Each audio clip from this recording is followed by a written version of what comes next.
2026 नए वर्ष पर मैं अपने पार्टी के सभी कार्यकर्ता नेताओं को बहुत बहुत बधाई और शुभकामनाएं देना चाहता हूं। मैं आप लोगों के माध्यम से पूरे प्रदेशवासी देशवासियों को बहुत बहुत बधाई नव वर्ष पर। ये नया वर्ष खुशियां लेकर के आया है। नया वर्ष हमें मौका देता है नया संकल्प लेने का। हम सब लोग संकल्प लेकर के कि देश की तरक्की कैसे हो, समाज की खुशहाली कैसे हो, उस रास्ते पे चल करके जो देश की मूल भावना है, बाबा साहब भीमराव अम्बेडकर जी ने जो रास्ता दिखाया संविधान का, उस पर चल करके डॉक्टर राम मनोहर लोहिया ने जो हमें समाजवादी चिंतन दिया और नेताजी और सबने मिलकर के एक सेकुलर रास्ता दिखाया, उस संकल्प को लेकर के हम लोग दोहराते हैं कि देश को और समाज को खुशहाल, सोशलिस्ट और सेकुलर बना करके तरक्की और खुशहाली की तरफ लेकर के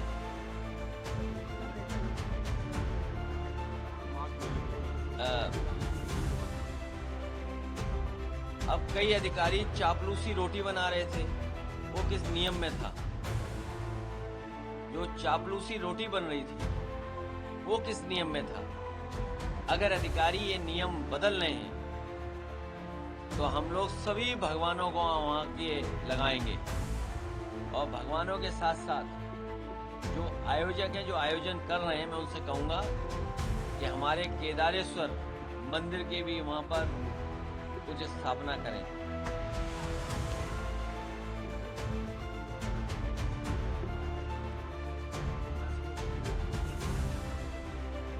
बहुत दुख की बात है कि जब विकसित भारत का सपना बीजेपी दिखा रही हो और कई बार हम लोगों को सुनने को मिला है कि देश के कुछ शहर हैं जो सफाई में या सफाई से जुड़े हुए कई प्राइज वो पाए हैं। ये शहर तो वो है इंदौर, जहां पर कई बार अवार्ड मिला है वहां की म्युनिसिपल कॉर्पोरेशन को, और अगर वहां के शहर को अवार्ड मिलता रहा है और वहां ड्रिंकिंग वाटर की ये स्थिति हो कि जिन्होंने पिया उसकी जान चली गई हो और कई लोग बीमार हैं, और जब इससे सवाल भारतीय जनता पार्टी से किया गया तो भारतीय जनता पार्टी के लोग जवाब न दे करके किस तरह का व्यवहार कर रहे हैं, आप कल्पना नहीं कर सकते हैं। ये वही लोग हैं जिन्होंने कहा था कि मां गंगा को साफ करेंगे। आज अगर मां गंगा का पानी पी लें आप तो आप खुद बीमार हो जाएंगे। यमुना में अगर नहा लें आप दिल्ली में तो आपको खुजली हो जाएगी शरीर पर, बीमार हो जाएंगे।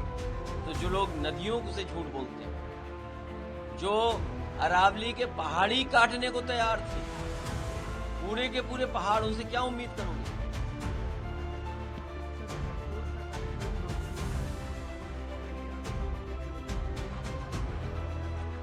हमारा ये बाटी चोखा का जो कार्यक्रम है, मैं उन कार्यकर्ताओं को धन्यवाद और बधाई देना चाहता हूँ। हम सब लोग मिलकर के खाते पीते हैं। अभी तो वो विधायक बैठे बैठे खा रहे थे, अगर वो कहीं सरकार के खिलाफ खड़े हो गए तो क्या होगा? सरकार के खिलाफ वो खड़े हो गए तो सरकार का क्या होगा? इसीलिए तो मैं कह रहा हूँ कि वो विधायक अभी तो बाटी चोखा खा रहे थे बैठे बैठे, अगर वही विधायक खड़े हो गए सरकार के खिलाफ तो सरकार का क्या होगा? और इसलिए हम कार्यकर्ताओं को बधाई देंगे कि कार्यकर्ताओं ने बाटी चोखा का जो अच्छा कार्यक्रम किया, हम सब मिलकर के एक दूसरे के प्रति बहुत अच्छा व्यवहार है हमारे मिलजुल करके खाने का जो हमारा एक संस्कृति रही है, इसी तरह हम लोग एक दूसरे का सम्मान करते हैं।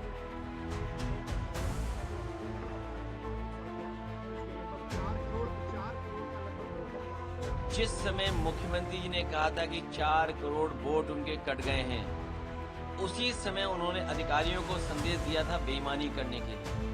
हमें उम्मीद है कि इलेक्शन कमीशन और जो मैपिंग ऐप है और जो कंपनियां टेक्नोलॉजी में मदद कर रही है इलेक्शन कमीशन की, वो निष्पक्ष होंगी। और इस समय इस तरह के डेटा आ रहे हैं, जो आंकड़े आ रहे हैं, वो साबित कर रहे हैं कि इलेक्शन कमीशन को और अधिकारियों को अपनी क्रेडिबिलिटी भी साबित करनी है। क्योंकि अगर आंकड़ों में फर्क आता है, स्टेट गवर्नमेंट के दूसरे आंकड़े हैं तो एसआईआर के दूसरे आंकड़े हैं। तो और फिर इलेक्शन कमीशन को ये भी सोचना पड़ेगा फिर कि एसआईआर का मतलब क्या हुआ, रिवीजन का मतलब क्या हुआ, इंसेंटिव उसका मतलब क्या हुआ।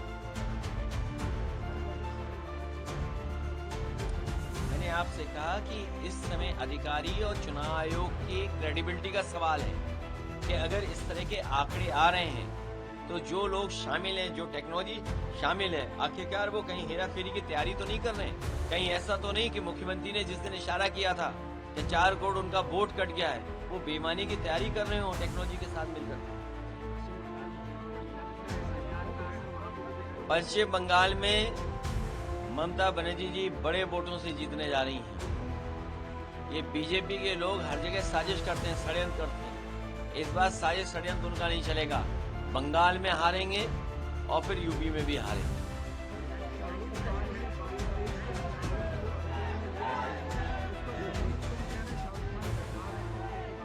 क्योंकि हमारे ये जो जिंदाबाद नारे लग रहे हैं, हमारे कार्यकर्ताओं को रास्ता साफ दिखाई दे रहा है, मंजिल दूर दिखाई दे रही है 27 की। और यही कार्यकर्ता जानते हैं 26 ही हमारे 27 लाएगा। जितनी 26 में हम लोग मेहनत करेंगे और 27 में हमारी सरकार समाजवादियों की कार्यकर्ता बनाने जा रहे हैं और पीडीए की ताकत और मजबूत करने जा रहे हैं। छोड़ो इन बातों को, क्या रखा है। आप लोगों से भी निमंत्रण है कि बाटी चोखा खा के जाइए, कोई नहीं धमकाएगा आपको, आपके खिलाफ कोई कार्रवाई नहीं होगी। आप भी बाटी चोखा खा के जाइए। मैं एक बार फिर कार्यकर्ताओं को बधाई और धन्यवाद देते हैं, बहुत बहुत धन्यवाद। ओह, बहुत धन्यवाद। ये दे दीजिएगा। आपका जन्मदिन है, कल जन्मदिन है।